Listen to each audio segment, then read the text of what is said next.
नमस्कार मंडळी, कशा आहात सगळे? मजेत आहात ना? तर नवीन दिवसाची नवीन सुरुवात, कालचा व्लॉग कंटिन्यू करत आहे. केशवराज मंदिरात आम्ही दर्शन घेण्यासाठी निघालेलो.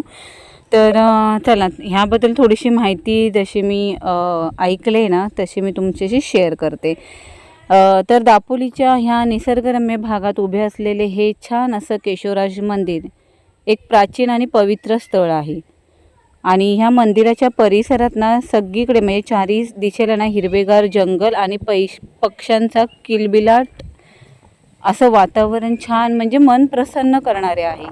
आणि हे केशवराज मंदिरात जाणे म्हणजे निसर्ग आणि धर्म याचे सुगम संगम अनुभवायला आपल्याला इथे मिळते. ते इथे छान छान फोटोही काढू शकतात. वाहती नदी आहे. केशवराज मंदिर ना हे रत्नागिरी जिल्ह्यातील दापोली तालुक्यापासून साधारण 7 किलोमीटरवर आसूद गावात आहे. आणि या गावाला निसर्गाने अगदी भरभरून असे सौंदर्य दिलेले आहे. कारण कालच्या ब्लॉगमध्येही तुम्ही पाहिले असेल आणि आजच्याही ब्लॉगमध्ये तुम्ही पाहू शकता. दापोली हर्णे मार्गावरून जाताना 6 किलोमीटरवर आसूद बाग ठिकाण लागते.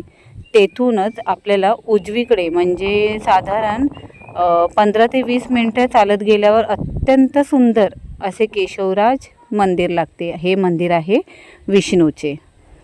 एका छोट्या टेकडीवर केशवराजांचे मंदिर आहे, जिथे जायची वाट सुपारीच्या वाडीतून जाते.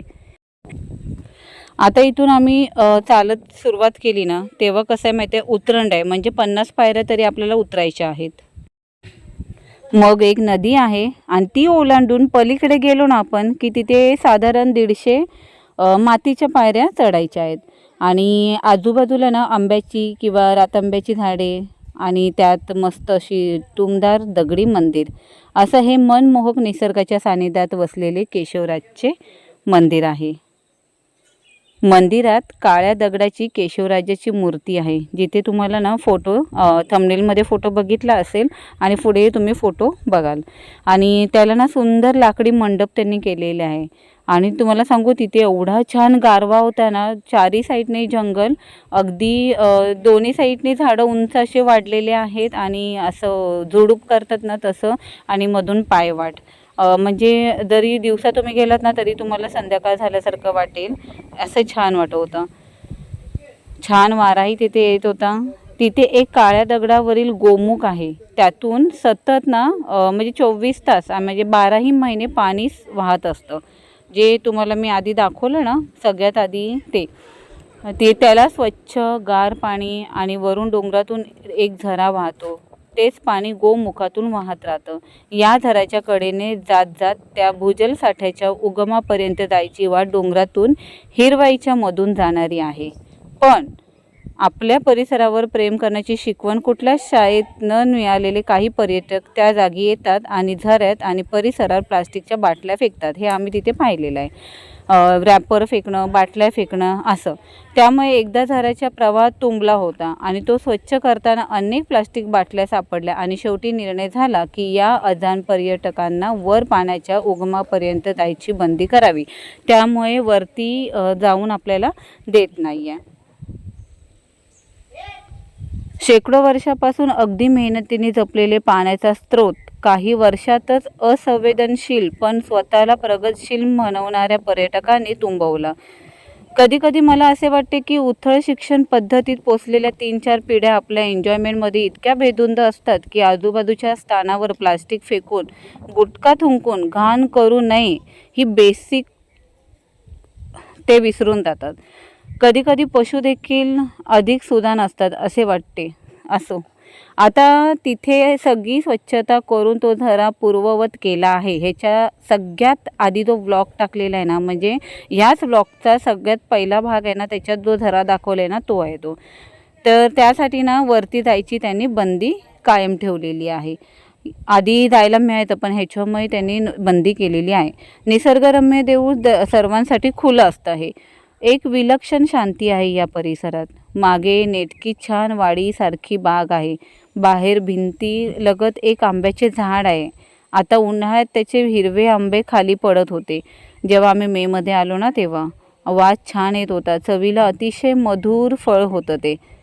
आम्ही तिथे मंडपात बसलो होतो. समोरच तिथे ना हा एक मंत्र लिहिलेला होता, ओम नारायणाय विघ्नहे वासुदेवाय धीमहि तन्नो विष्णू प्रचोदयात.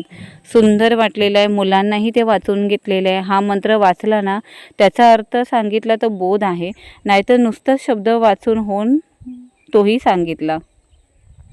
ओम हे नाव भारतीय अध्यात्मशास्त्रात या संपूर्ण विश्वासाठी दिलेले आहे. या विश्वाला पूर्णपणे जाणून कसे घ्यायचे हे ओमच्या युक्तीचा अभ्यास केल्यास पटकन कळते. या विराट सनातन विश्वरूपाला जाणले तर नराचा नारायण होतो. नर म्हणजे विश्वाला जाणून घेण्याची इच्छा असणारी व्यक्ती. नारायण म्हणजे संपूर्ण विश्व जाणणारी व्यक्ती. हे संपूर्ण विश्व जाणून बुद्धीस काय स्थिर होते? वासुदेव सर्वमिती म्हणजे हेच की सर्वत्र एक अखंड अस्तित्व आहे आणि त्यातच मी आहे. मी सहित दिसणारे चराचर विश्व हे एकमेव स्वरूप आहे. यात तू असे काहीच नाही. जे काही आहे ते एकाच विश्वरूपात आहे. हा विचार बुद्धी स्थिर कर आणि हे केल्यावर जी बौद्धिक उत्क्रांती प्राप्त होईल त्यालाच विष्णुपद म्हणतात. केशवराव हे विष्णू अवताराचे मंदिर आहे. आपण विष्णू अवतार कसे व्हायचे याचे संक्षिप्त निरूपण या अशी घरं आहेत. मातीची शेणाने सारवलेली घरं तिथे आहेत.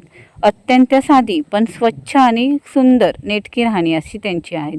अशाच एका दापके कुटुंबात आम्हाला आमटी भात, पानगी, आंबोळी, फणसाची चविष्ट भाजी, थालीपीठ, मिरगुड, चटण्या, लोणचे, संयुक्त मस्त जेवण असे मिळालेले आहे. आणि हां, इथे ना मोदकही मिळतात जे साधारण 30 रुपयाला आहे. आम्ही भरपूर त्यावेळेस खाल्लेले, म्हणजे मेची गोष्ट सांगते आम्ही. तर तुम्ही गेलात ना तिथे खाण्यापिण्याचीही सोय छान होईल. तुम्हाला पाणी प्यायची आहे. मध्ये वाहणारे झरे आहेत, त्याचंही थंडगार असं सुंदर गार असं पाणी प्यायला ना तरी छान वाटतं.